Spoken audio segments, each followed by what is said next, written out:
Steve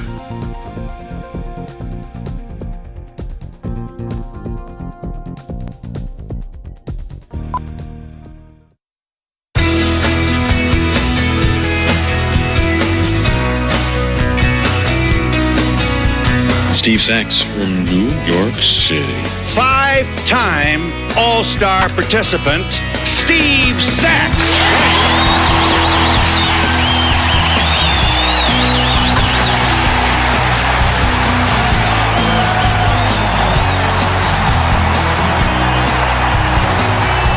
Hi, I'm Steve Sax, and I played Major League Baseball for some 15 years. I speak on leadership, team building, and personal development. All are highly motivational, which leads to action steps that creates more productivity in the workplace. Here's a few of my clips. Well, thank you very much, ladies and gentlemen, for having me here today. I'm very proud to be here on behalf of Coca-Cola and really talking about what I think is important in building a championship organization. I was fortunate in my baseball career as a member of the Dodgers to bookend my career with that organization with 2 World Series championship teams. And really, the focus on what it is to build that championship organization was obviously teamwork, perseverance, and what I think is the most important is a great attitude. 1983 was probably the worst year of my life. I mean, here I was in the major leagues. I was just coming off an all-star season. I was Rookie of the year before. And lo and behold, I made a couple errors in 1983 at the start of the year, and it stuck in my head, and I literally could not throw the ball to first base. The laughing stock of the league.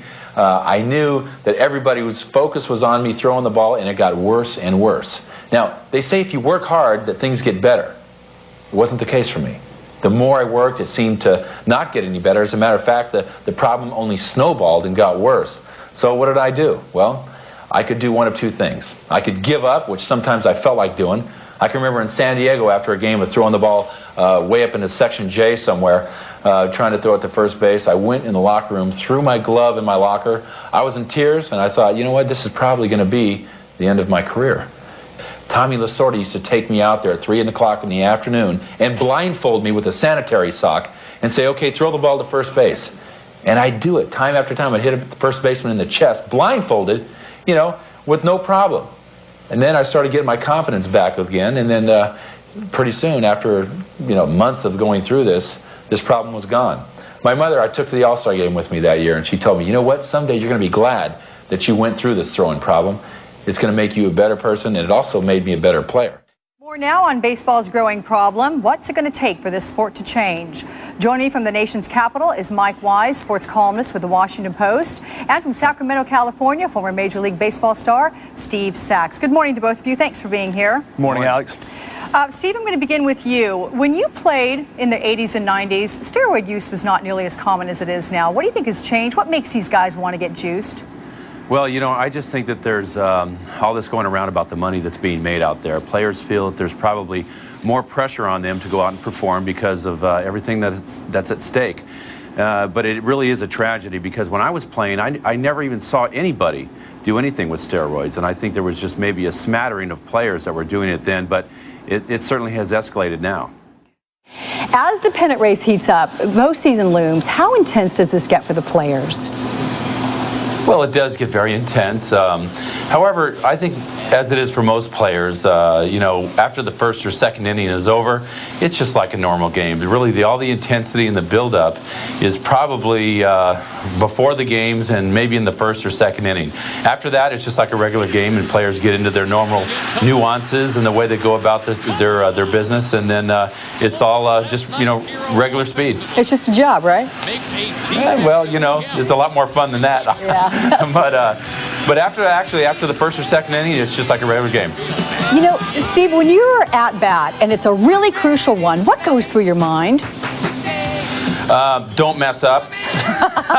No, I guess really players they pretty much try to zero out what the fans are saying, and sure, you can hear the fans when you come up to bat, you can hear when you're walking out to the field, but the main thing is you have such intensity, and you've learned to do this before you got to the big leagues and the minor leagues and in college and whatnot.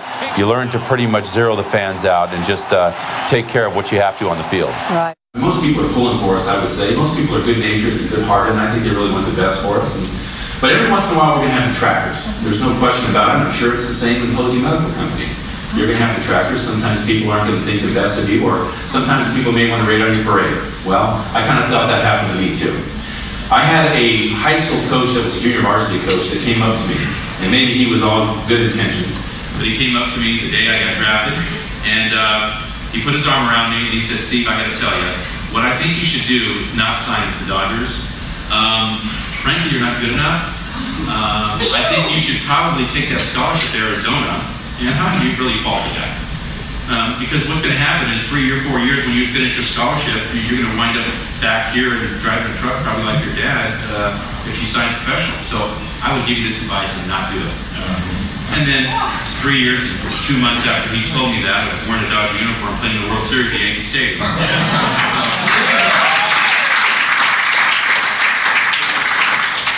Sometimes, folks, my point is, people can't see what you have tickling in your chest. They can see the outside, but what really happens and where it's all going to come, where the rubber hits the road, is what you have inside of you. And I think that's true in any field, whether it be in baseball, and whether it be in the company that I met with the Royal Bank of Canada, or here with Closing Medical Company. It makes no difference. What you have burning in you is going to make the decision whether you're going to be a superstar in whatever field you're in or not. And I wholeheartedly believe that.